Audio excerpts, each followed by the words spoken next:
trick in making my love stick?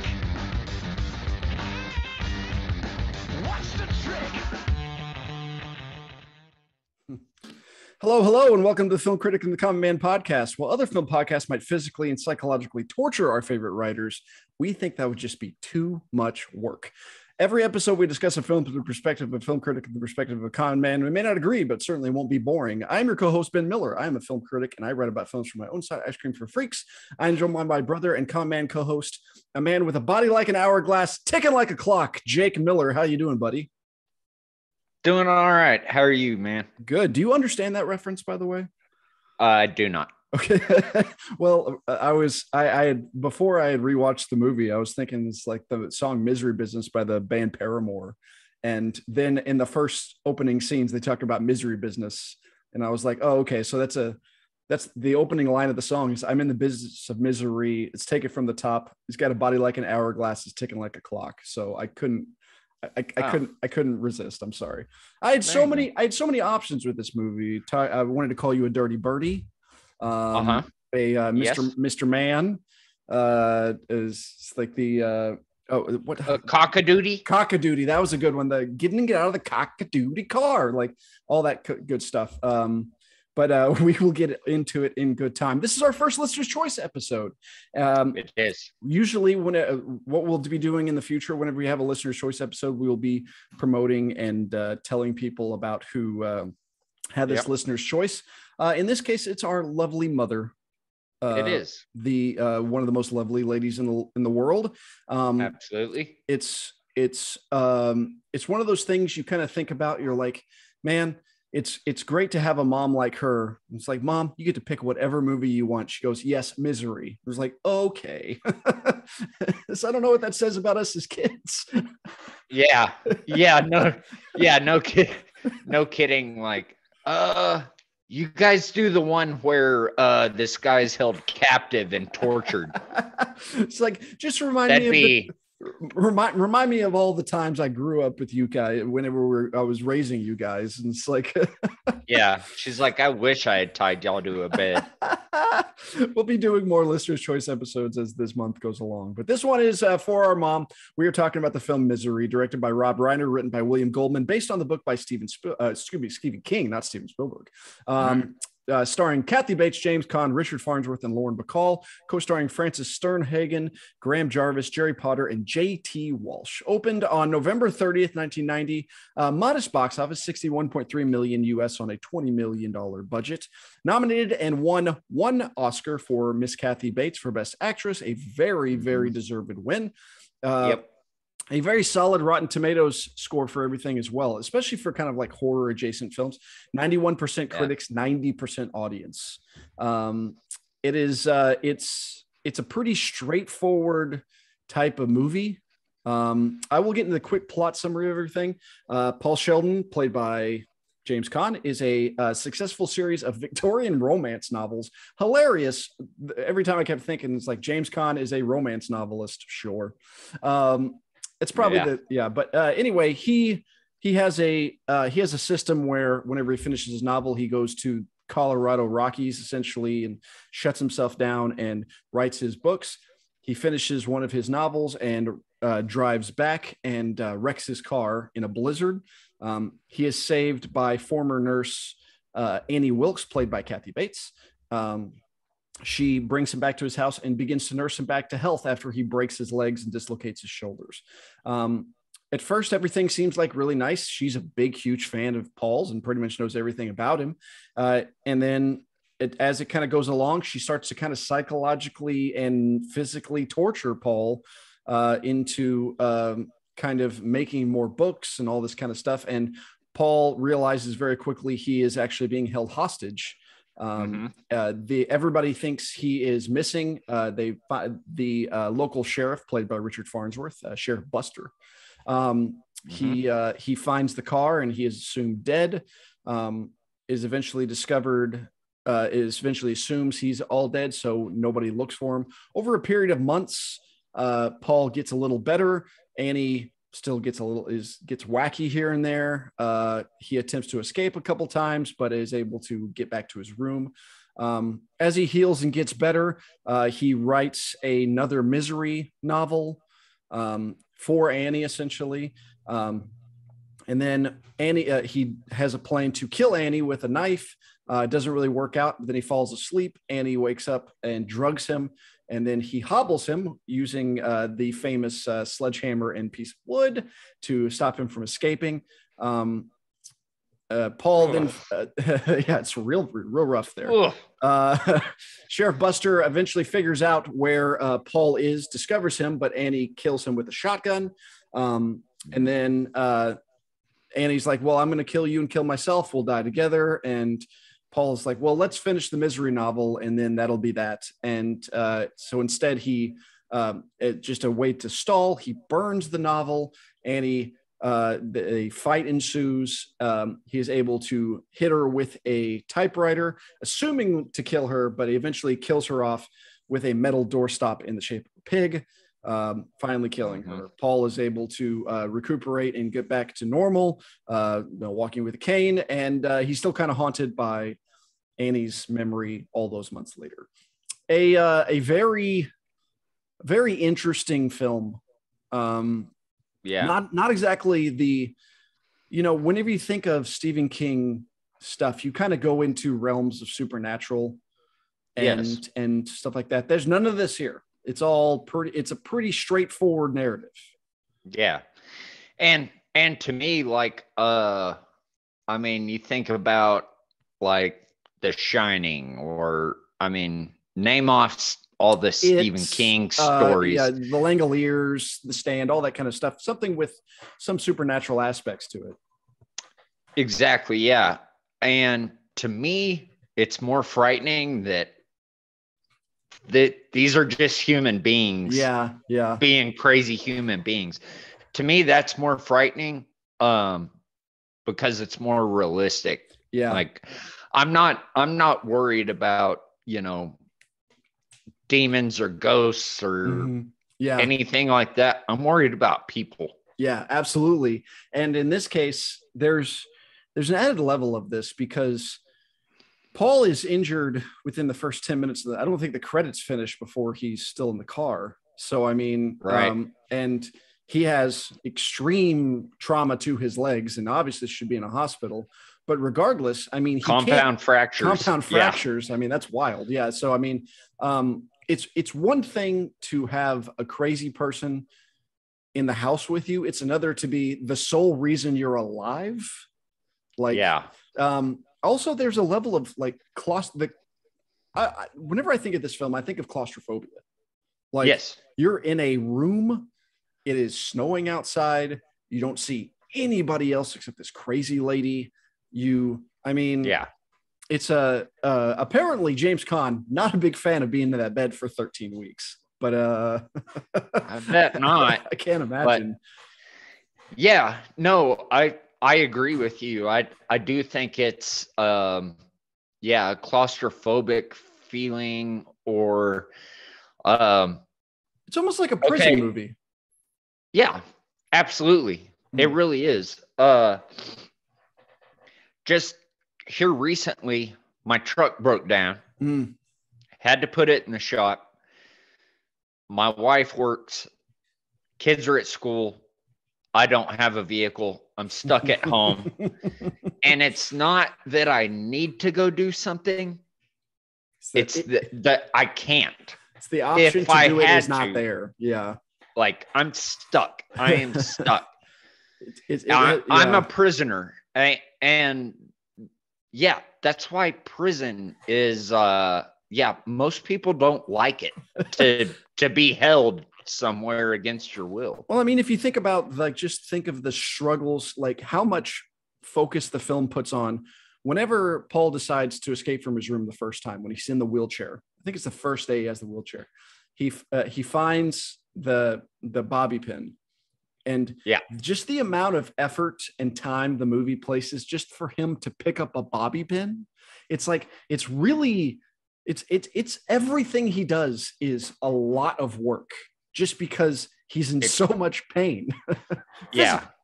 Extremely painful. And I like when he gets up and does something. I mean, he's sweating.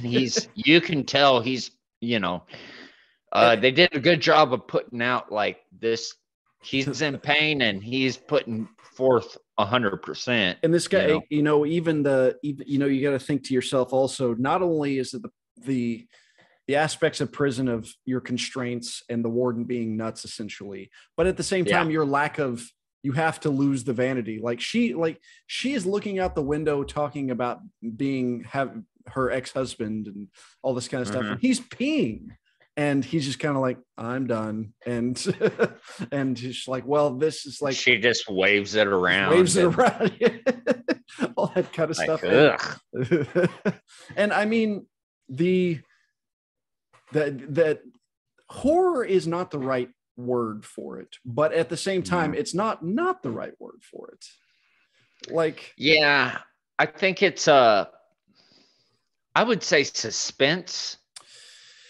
So kind of. I want to talk about thriller suspense. I want to talk about the setting for a second, because so whenever I think of things that I think are successful, things that in films that actually scare me are things that are difficult to comprehend. And for example, like if you're in space, and when you talk about the absolute enormity of space, or being like, if you're drifting off into the gravity and you're just flung off into the earth and you're like, well, I'm just here by myself. I guess I'm going to starve to death is how I'm going to die, or whatever it is. Like those things are terrifying to me. And like the wilderness, as developed as the United States is, there is still we talked about this during Blair Witch episodes. Yes. There is still a bunch of the United States that you are going to get stuck in and die. And you can get in plenty of trouble. It's like Paul, even if Paul gets out of the room, even if he kills her, what's the next step? Like, with 2 broken legs and like even at the end of the movie, she's dead. Buster's dead on the ground. I guess he can crawl to Buster's car, I guess. But I mean, I don't know. It's still not a good option. Yeah. No, I think I definitely can.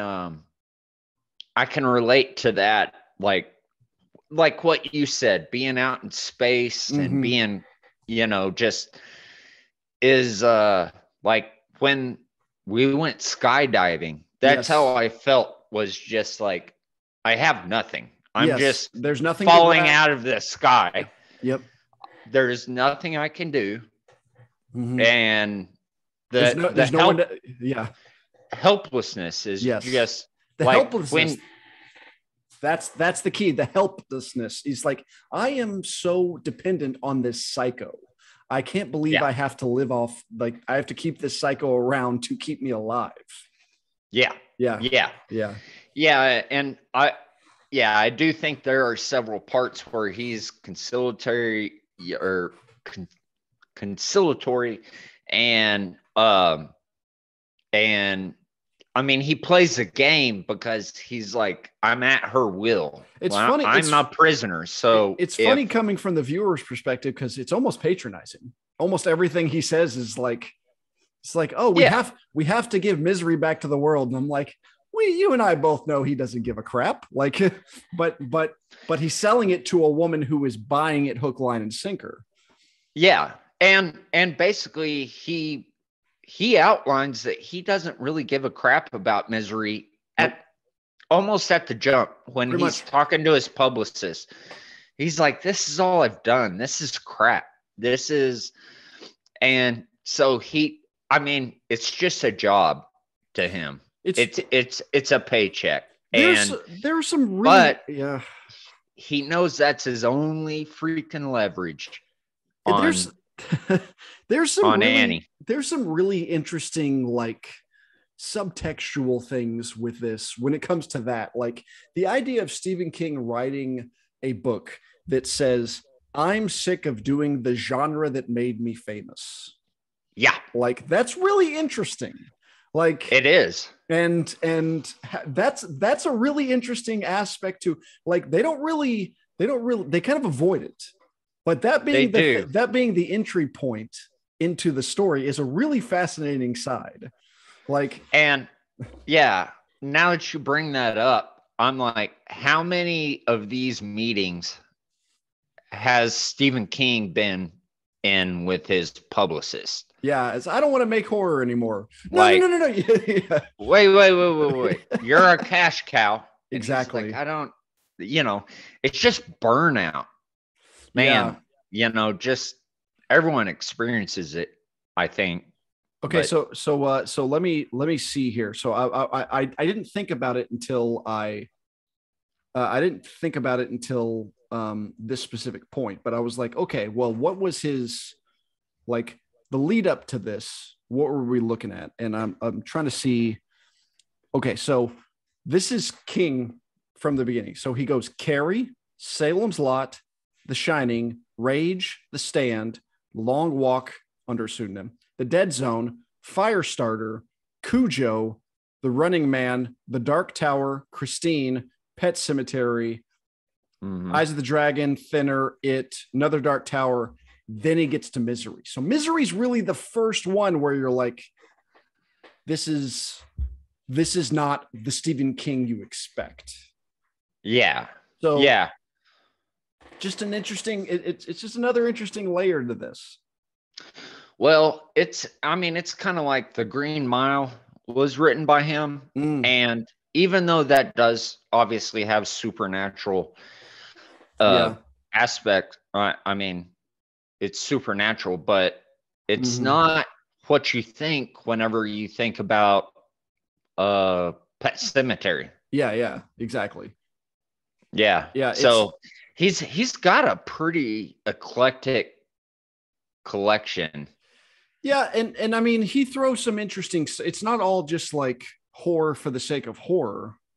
I mean, he does some interesting stuff with it. In fact, after making this film, he was so interested. He liked Kathy Bates so much. He wrote Dolores Claiborne with Kathy Bates in mind, and then they made the adaptation. So it's that kind of thing. And it all makes sense. The other side of it, the other subtextual thing, is Stephen King avoided it for years and years and years, what the actual meaning behind this movie was. He said it's about addiction and about how the idea of, it's like, yes, I am injured and I am being, and yes, there's nothing I can do about it, but this force this evil force is stopping me from doing what I need to be doing in life. Interesting. Wow. Yes. And obviously Stephen King being a well-known recovered addict along those lines, it makes a lot of sense when you think about it. I come from it from a critical viewpoint of, like, I look at it, I see all the fandom attached to all these various, be it Marvel, DC, even like people who love Taylor Swift or something like that. It's like, and a lot of my friends' reviews of this movie was like, oh, I would do the same thing to Quentin Tarantino if it's like, hey, Quentin Tarantino decided he wasn't making any more movies. Cool. I'm going to wreck his car and keep him in a cab until he writes the 11th movie. It's like the joke with it. Like, yeah, like you see both sides of it. Is like, there's got to be somebody in the world like obsessed with Stephen King being like, you got to make another this or whatever it is. Yeah. And I'm a big Stephen King fan, but man, I've never thought about that. That's, as far as addiction goes, it's a really fascinating side of it. You're hobbled. Yes. It's like, I want to go. I want to do what I'm supposed to do. I want to get out of this, but I have no legs. My legs don't work. So yeah, that's very interesting. And in order to defeat it, you have to take extreme measures. Yeah, you gotta your bash willpower a bitch in the head with and your willpower to want to get out of the chair really has to be there. Yeah, I mean that first scene where James Caan tries to get out of the bed, and he ends up on the floor. You're just like, watching it this time, I was really taken by James Caan's commitment to the physicality needed in this movie. Yeah. It's like he is really he understands, and he makes it look all painful and all that kind of stuff. It's a really fascinating side of it. Before this movie came out, despite being in a few movies, including Dick Tracy from this year, Kathy Bates was a relative unknown. They kind of pluck her out of obscurity and made her a star overnight. She won the Oscar and was well on her way from that point. She's incredible in this movie. Oh, she's absolutely amazing. I mean, it's the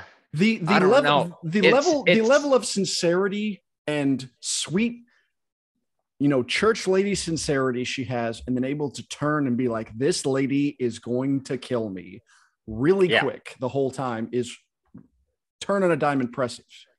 Yeah. I would argue that playing a mentally unwell person, or a crazy person, put whatever label you want on it. Yeah. I would argue that that's extremely difficult. I think. Yeah, I agree. Just to be that erratic, and I mean, even just acting. I mean, it. But I mean, she just does it so well. And believe, like, as I was watching it, I was keep thinking, it's like, this movie is skirting right up to the line of being unintentionally hilarious and stopping just before that, and then steering it back more to the normal. Like, the reason is because of her performance, because she's like her saying "cock-a-doodie car" shouldn't is almost funny, but at the same time, you're just like, no, it's spine tingling. Yeah, but it's like, if you see a crazy lady call someone a cock-a-doodie or something like that, it's funny unless she's unless your life depends on her. Then it's very not funny, and it's like I think the true moral of this movie is to don't trust people who don't curse. It's like, just commit to it. It's like the entire reason. Just like she says cock-a-doodie, or what does she keep saying when she burns the manuscript? It's like, oh gosh. Goodness, and goodness gracious. That's what does she say?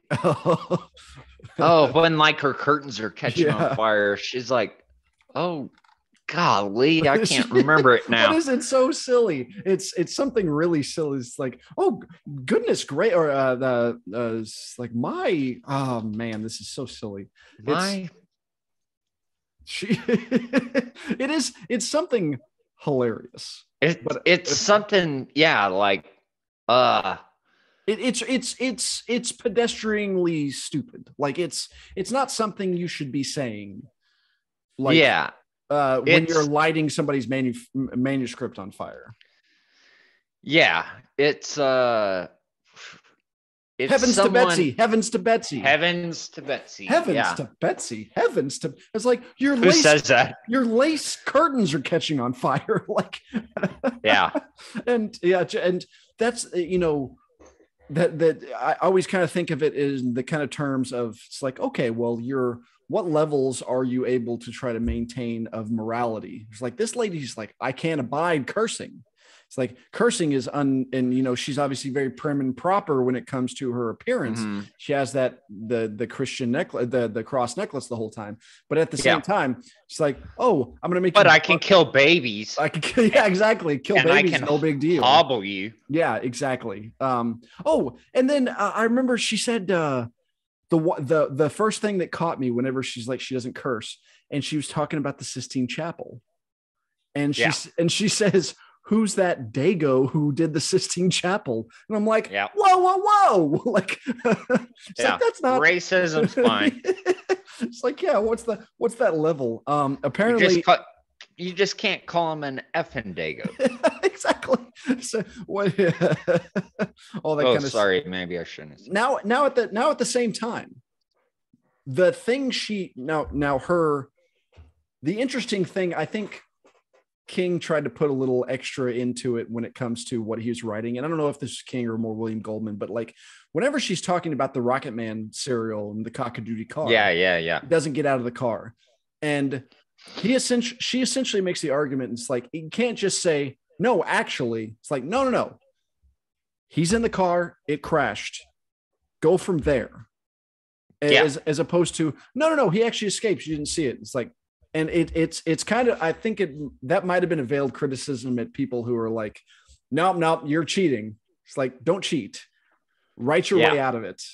And right. And did you hear the explanation about why Misery is actually alive? Something about a bee sting, and then a woman 30 years ago had the same thing. It turns out to be her mother. It's remarkably stupid.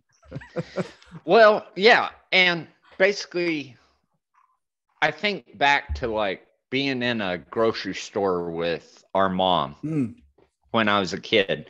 And there are these smutty little novels that before we leave, Fabio's picture on them. Fabio was illustrated on every single one, like embracing a woman, and it was the same shit, and I mean, this is actually a literary work, but I even think like Wuthering Heights. Yeah, absolutely.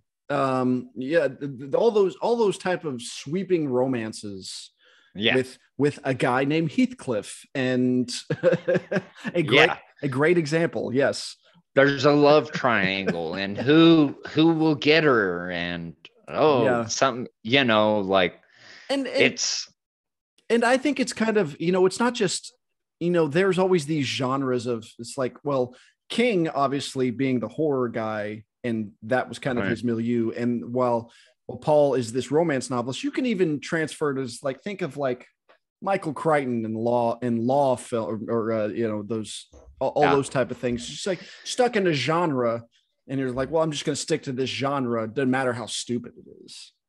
Yeah. Well, I mean, it's kind of like, well, this is paying the bills, and I guess I'm good at it. And keep asking for it. So it's how much you want to challenge. We talked about this when we talked about Chris Pratt, like him being the movie star.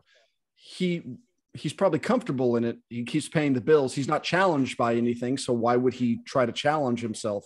It's like, he's comfortable with it. Where you think of other actors, like you said, Philip Seymour Hoffman, who were like, well, I've gotten the money. Yeah. I continually want to challenge myself. And it's really interesting.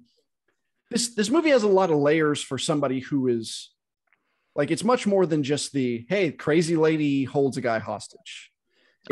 There's a lot more to it, especially what King has to say about it all. Yeah. And it's very interesting that you said this was, that he kind of wrote it as a metaphor for addiction. And then, I think it just plays on everyone's fear of that, just inherent fear of, I am not in control. I'm not in control. That's a great point.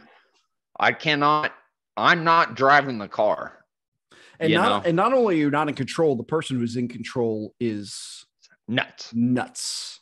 And I think the thing that Bates does really well is skirts up to the line of even her. We talked about like, okay, throwing a racial slur in there out of nowhere, or not cursing, but at the same time, all of her justification for why was like, I can't believe I kept you alive. I fed you. Yeah. I used my money to buy you. It's like, I bought the wrong paper. Excuse me. It's very much I'm the victim at it, without this, like, yes, I should be the hero. I should be applauded for all this. Yeah. It'd always be really like I don't really understand the baby killing part of it. Like you see that, nursing student falls to her death. It's like, okay, that I understand. And I think King actually got into it and other stuff, but Bates is remarkable. Caan is really, really good. Yeah. Like I said, not the easiest type of film I'm sure for an actor, like, especially Caan, like a big, like brawny guy who was expected like big, does stuff like that, not to be in this kind of movie. Our second James Caan movie after his epic performance in Elf. Yeah. Elf is slightly more uplifting. I really loved Richard Farnsworth and Frances Sternhagen in this movie. Oh, I think Farnsworth steals the show. Oh man, Farnsworth is great. Yeah. Oh, Buster. Yeah. And everything him and his wife say to each other, it's great. It's like, while you're in the car, lady, you're my deputy. Yeah. Well, he keeps saying, like, it's that kind of sarcasm that keeps spicing our marriage. And I'm sitting there watching it with my wife, and you know her, and I'm kind of like turning to her, like, you keep me on my toes, woman, but Oh, it's what was the line? She's like, he was on the phone saying, he's probably out having an affair. Oh, there he is. It's like, he wants to know about your affair. And he's like, I'm impressed that you think I have that kind of energy. Yeah, no shit. Yeah. But I mean, those two are great. Lauren Bacall gets a special guest appearance credit, which is always fun to see in a movie as the editor. And then JT Walsh, one of the famous That Guys. Being the sheriff whenever they found the car. Oh yeah. JT Walsh, it's one of those guys. Like, I've seen him. Yes, I've seen him in stuff. Thousand Things. Yes. Yeah. JT Walsh, always great in 1,000 Things. Passed away a couple back in 1998. But if you look at the stuff, let's see. Pleasantville, The Negotiator, Sling Blade. Yeah. Nixon, Outbreak. The Client, another literary adaptation. What's the one I'm thinking? Oh, he was in A Few Good Men. He was the lieutenant colonel in A Few Good Men. Backdraft, the little thing in here, just one of those guys you see in 1,000 Things. Definitely one of those character actors. All right, let's take a quick break and we'll come back. All right, we are back. Every week, I go through the filmography of a filmmaker and put Jake's cinematic knowledge to the test. It is time for Poll for a Dumbass. A little background on this. This section was specifically created by me because our first episode, Forrest Gump, I wanted to go over the filmography of Robert Zemeckis because Jake didn't know all the ins and outs of what Robert Zemeckis has done. He didn't even know the name, really. Well, with director Rob Reiner, for the director of Misery, probably a good one to do as well, because you are not ready for what is about to happen here. All right. So obviously Rob Reiner, well known as an actor more than anything else. Emmy winner for All in the Family, was on it for a lot of years as Meathead. Made his directing debut in 1984 with the mockumentary This Is Spinal Tap. No, it takes a little bit to get on the same wavelength as the movie, but once you understand what it's doing, it's just like, okay, this is fun. Like, and mockumentaries in general are kind of hard to get, like, once you know what they're doing. But the next year, 1985, kind of his first foray into comedy, outside of like narrative comedy. How about the John Cusack vehicle, The Sure Thing? The Sure Thing. I'm guessing no. It's one of those 80s movies that's like, unless you specifically saw it, I don't think it was on TV a lot or anything like that. No. Okay. That one I'll let you slide, but then you're gonna say yes to the next four. I have no doubt. 1986 makes a huge leap forward, a huge critical and commercial success, featuring one of the best child performances ever by River Phoenix, Stand By Me. Absolutely. Yes. Yeah. Great movie. Featuring young Jerry O'Connell, Corey Feldman before he went off the rails. All that kind of fun stuff. Young Kiefer Sutherland. 1987, the very next year after Stand By Me. One of the cult classics of all cult classics. It's such a cult classic, nobody thinks it's a cult classic anymore. It's The Princess Bride. Yes. I am not surprised. Everybody's seen The Princess Bride. Yeah. 2 years later, the year before Misery, the year right before. So he went back to back with this movie and Misery. One of the best romantic comedies of all time, When Harry Met Sally. Yeah. Yeah, of course. You want to talk about a director with some range. Going When Harry Met Sally to Misery. Yeah. No kidding. So it's impressive, really. Follows that up 2 years later. Best Picture nomination and Oscar nominee for him in 1992 with the aforementioned A Few Good Men. Yes. So, I mean, of course. The run, he goes Stand By Me, Princess Bride, Harry Met Sally, Misery, Few Good Men. Yeah. I mean, that's quite the run. Your laundry's done. Thank you. I appreciate that. It's a 5-movie run in 6 years. Yeah, you're actually surprising me with some of these, just all over the place. So he follows up A Few Good Men, hot off that one, with a huge bomb that I'm not going to admit. It's a movie called North, which nobody saw. It was a massive failure, critical, terrible film. It was in 1994. Rebounds 1995 with the cable classic, The American President. Michael Douglas as the president. Yes. And Annette Bening as his lobbyist girlfriend. It's one of those movies where you're like, I like a lot about it, but if I think too much about it, it'll probably it kind of falls apart. Yeah. You're like the president falls in love with a lobbyist. Yeah. I think I have kind of a good nostalgia for it just because I watched it with our grandparents and they liked it. So I think but I haven't seen it since, it's on TV still. So. It's still on TV quite a bit. It's still very watchable. Yeah. The next year, yet another cable classic, a movie we've probably seen more. I don't know if you've seen it as much as I have, but how about the kind of another courtroom drama, Ghosts of Mississippi? Yes. I really like Ghosts of Mississippi. I do. Good movie. James Woods playing just a terrible human being.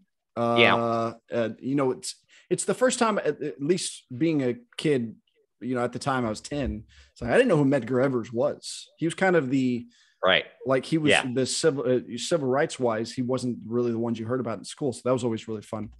1999, kind of the wheels are starting to fall off for Rob Reiner. How about the Bruce Willis, Michelle Pfeiffer film, The Story of Us?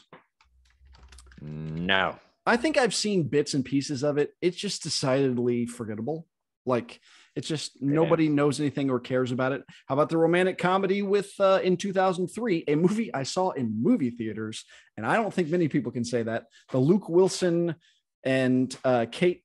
Who else is? I'm having a brain fart. Luke Wilson and Kate Hudson. Alex and Emma. No, there's no chance. I knew there was no chance you would see it. So at this point, Rob Reiner is like, okay, well, he had a shot in the 90s and nothing's really working.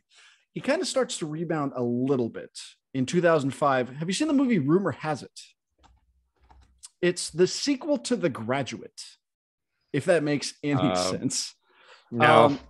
So Jennifer Aniston is playing the daughter of essentially who was the girl. Have you seen The Graduate? Yes. Okay. So at the end of the movie, Dustin Hoffman runs away with this girl. Mm-hmm. Well, in this story, Dustin Hoffman the girl goes back, marries the guy, and has kids. She is one of the kids. And Shirley MacLaine plays her grandma, who's Mrs. Robinson. It's a real mess of a movie. Okay.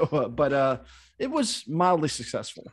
And the last movie that you have heard of that Rob Reiner directed was 2007, another grandparent favorite, The Bucket List. The what? The Bucket List. I'm sorry. Oh, yeah. Yeah. So, I mean... I thought you said The Apocalypse. No, don't. Yeah, bucket list. Yeah, it's good. It's fine. Yeah, it's very much one you watch with your grandparents, and Yeah. they're like, "Man, that was really good, huh?" You're like, "Yeah, totally." And then you walk away, and you never think of the bucket list till it's on TV again. Yeah.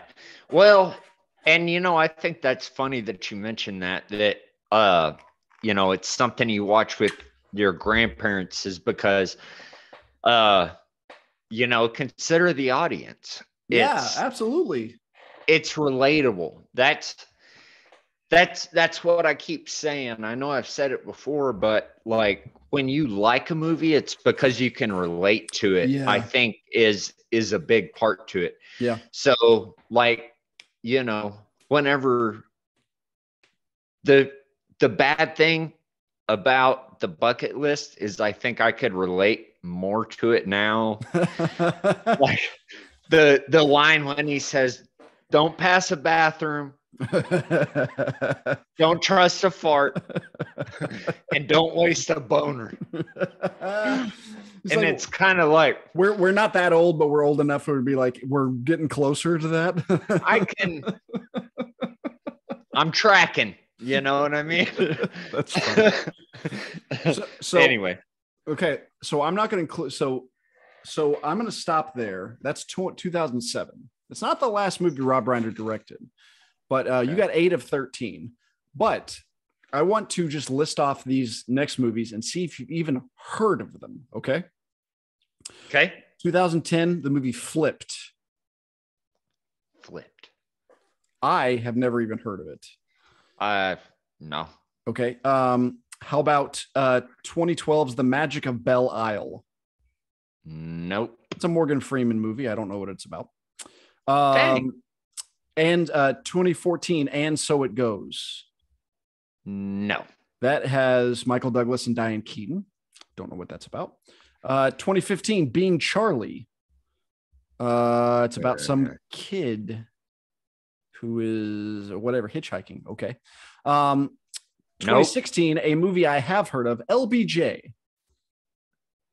I've heard of it, never seen it. It's Woody Harrelson playing LBJ. Yeah. I have not heard any. I don't know anybody who's seen it. I can't imagine it being a very good movie. I'm not jumping out there to find it on the TV. I can tell you that. And then 2017, Shock and Awe. Shock and Awe. It's something. It has something to do with journalists and the Iraq War. Like the outbreak. Yeah. Woody Harrelson, James Marsden, Jessica Biel, Mila Jovovich, Tommy Lee Jones is in this movie. Nope. Like that's no. And so Rob, what an anonymous. So it's hilarious that a guy like Rob Reiner can go Stand By Me, Princess Bride, Harry Met Sally, Misery, Few Good Men, and then have that 6-movie run that nobody's ever heard of. But I'm gonna give it to Rob Reiner. Even his bombs that no one's heard of, there are big names in those. Yes, he gets the people in them. Yes, it's like people are obviously like, okay, it's a Rob Reiner film. This is going to be a success. So he still had that. You still got the juice to get a name on the poster, get the people in the movie. So that's a good point. It's one of those things I can kind of appreciate. Yes. So 8 for 13, Stand By Me, Princess Bride, Harry Met Sally, Misery, Few Good Men, American President, Ghost of Mississippi, The Bucket List. Have not seen This is Spinal Tap, The Sure Thing, Story of Us, Alex and Emma, or Rumor Has It. Not surprising. Still, what an incredible run of that guy. Like, definitely. It's kind of like, you got the Tom Hanks 90s run. That's a tough one to, whatever you do in the rest of your life, you have that to kind of lean back on. Exactly. Yeah. Yep. Yeah. Well done, sir. Thank you. You. All right. I think we're about that time, bud. Yeah. I think it's time you step into my room. You're in the hot box. Each episode, instead of me steering the conversation, Jake peppers me with a series of questions that I must answer truthfully. Sometimes it's just trivia. Sometimes it is not. What you got? All right. Something I always notice about this movie. Do you notice anything about the linoleum in the kitchen? Yes, I have. I noticed it this time too. It's exactly like our grandmother's. Yes. Yeah. Ugly ass. It was exactly the same. Exactly. Like, I saw the same thing. He's lying on the floor trying to unlock it, realize it's locked, and he's laid down. I'm like, that is just like Granny's floor. 1,000%. Identical. It's these brown, orange, and yellow squares and rectangles, and it's such a distinct. But they're pattern, like all up and down. perpendicular. It is undeniable, that pattern. Like, there's no pattern to it. It's just that's what it was, and like you said, hideous. But it was ugly as hell. But obviously, I'm like, oh, yeah, exactly. You know, nostalgia for I'm it. like, Absolutely. oh, that's so nice. Yeah, I agree. Absolutely. Okay. The typewriter, yes, is obviously a big part of this. Mm-hmm. You know, typewriters for the most part preceded us, Mm-hmm. at least, you know. Yes.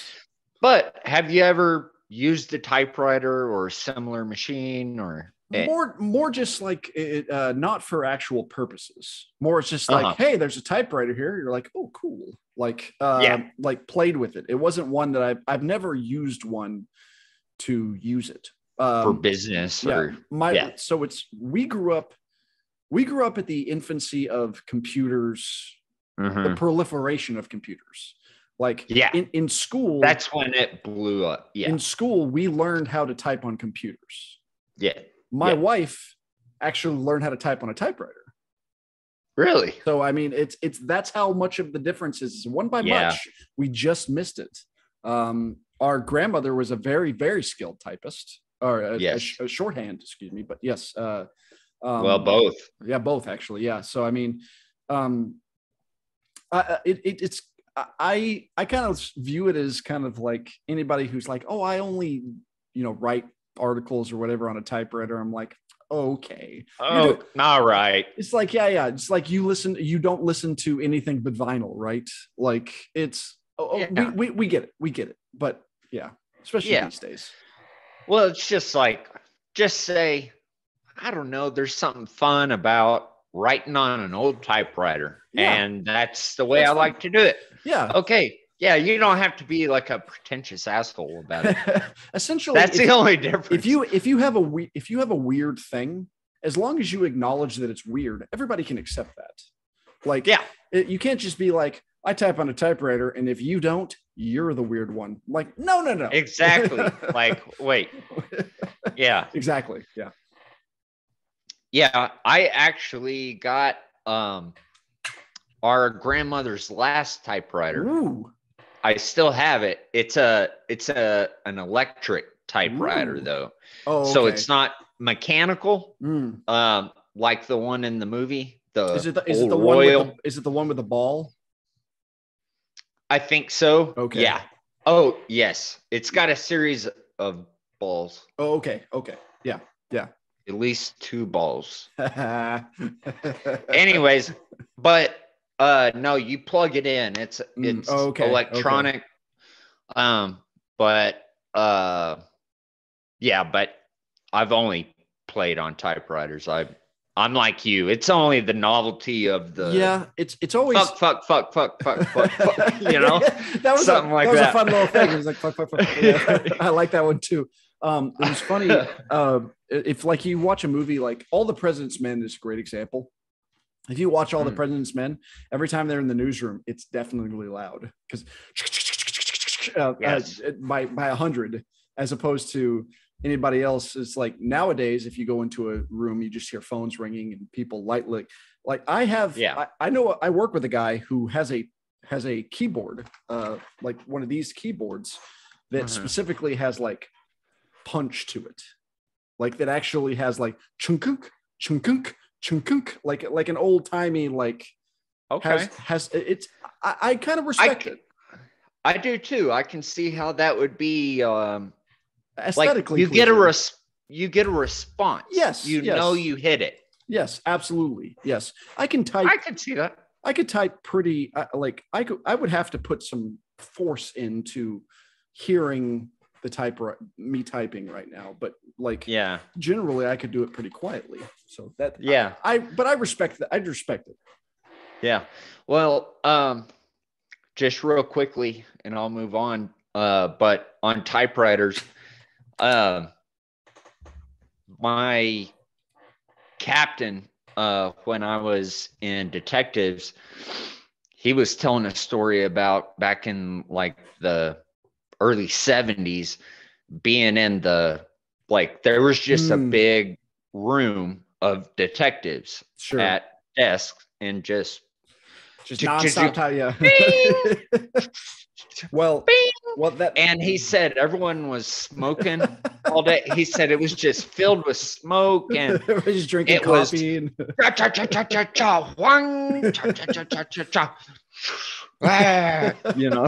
Well, I mean, and that's especially the most under like all the cop shows in the world, they really underreport the amount of paperwork you have to do as a police officer. Yes. So, yeah, absolutely. So I mean, I can't imagine. Yeah. And okay.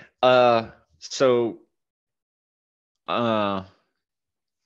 hey, I can identify with Paul Sheldon. Anytime I finish a job, I like to have me a smoke. Okay. All right.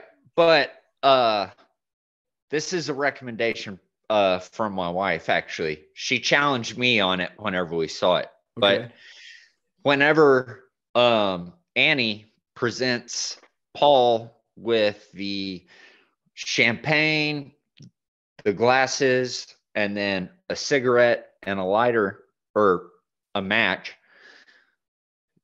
there's a piece of fabric, fancy piece of fabric underneath like a doily. It. Yeah. Okay. A doily. Yeah, that was the thing. You got it. She goes, what is that called? And I went, hang on. I've got it in there somewhere. Doily. Yeah. I noticed she uses a lot of them because whenever she feeds him breakfast, she puts the pills in a doily.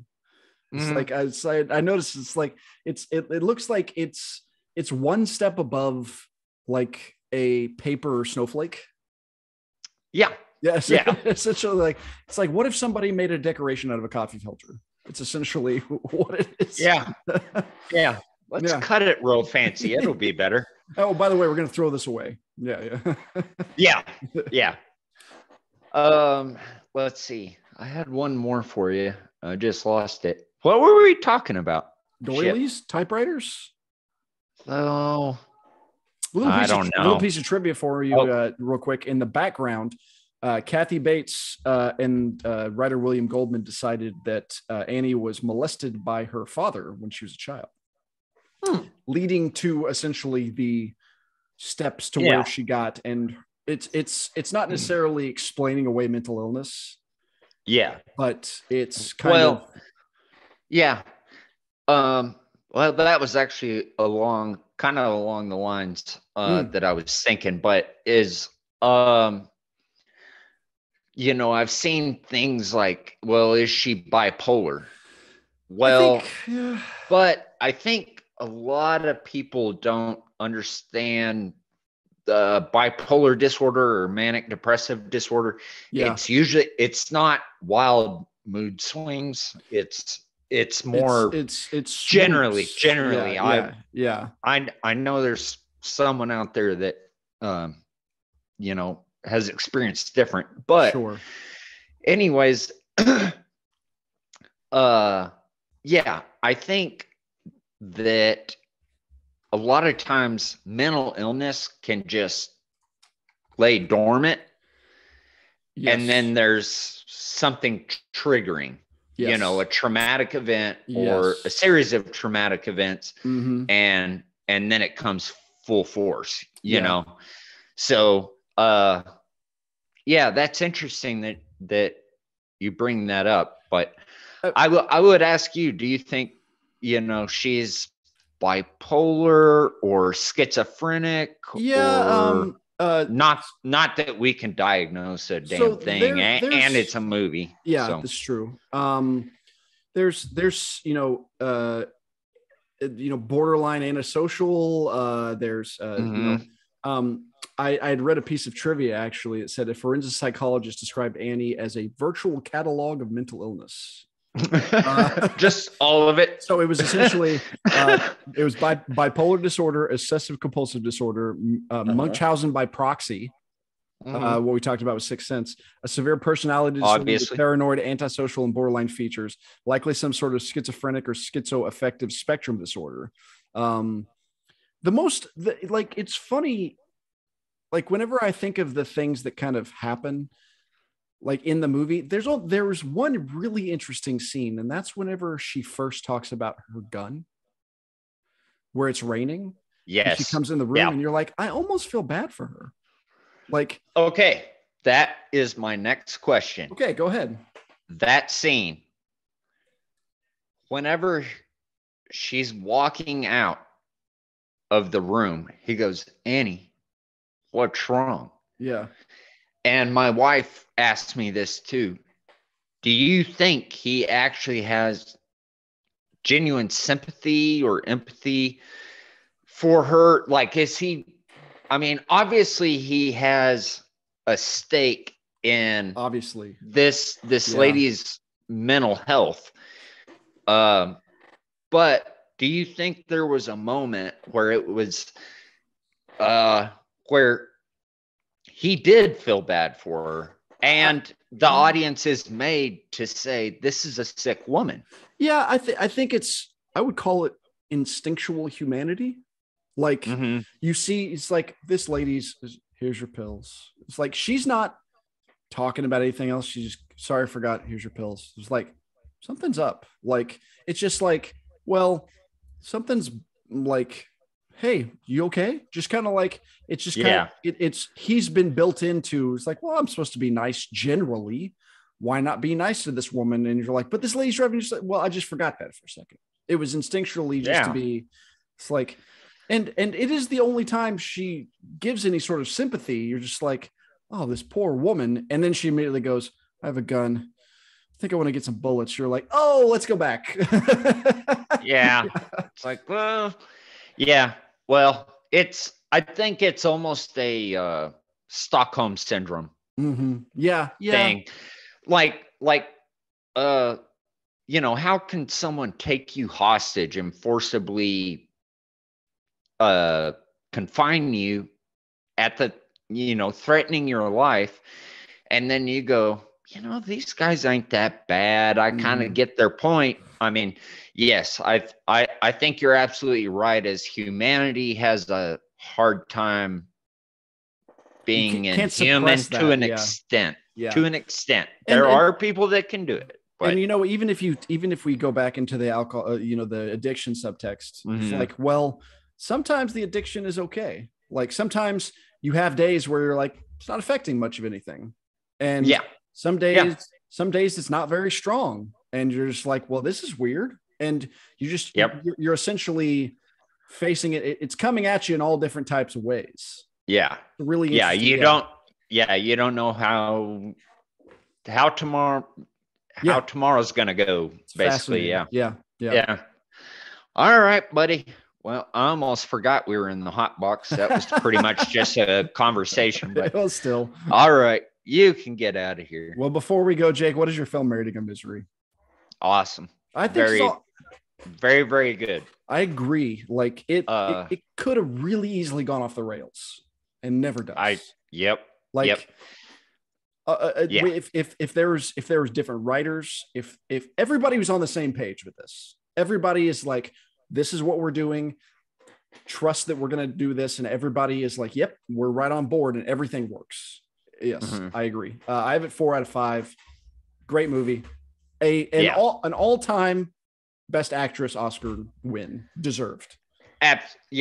Absolutely. I do think that's one of the most definitive awards. Absolutely. I don't care about the awards too much, but it's like, oh, she got that one. Yep. I agree.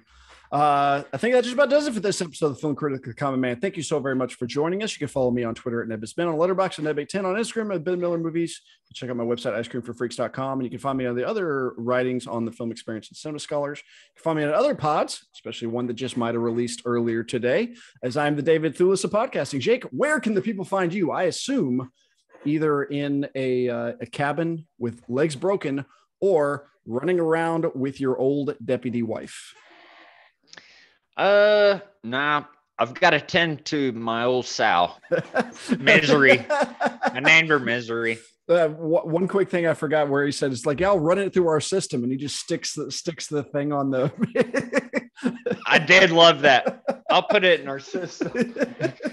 You don't know how accurate that is. It's like, I'll run it through our advanced technologies. Not only this is 1990, there's probably not a whole lot of systems to run it through, but it's like you said, it's like, are you the sheriff? It's like, I'm this, and this, and this. I'm everything. Like, and that's how rural communities are. Farnsworth is great. Yeah. Yeah. Well, make sure to follow the podcast on Twitter, Critic, Comment, Plot. Please like, subscribe, rate, and review. Enjoy the show wherever you get your podcast. Another Listener's Choice episode coming up next week, a really interesting one. So we will catch you guys next time. Thanks so much for joining us. Love you guys. What's the trick? What's the trick? In making my love stick. What's the trick?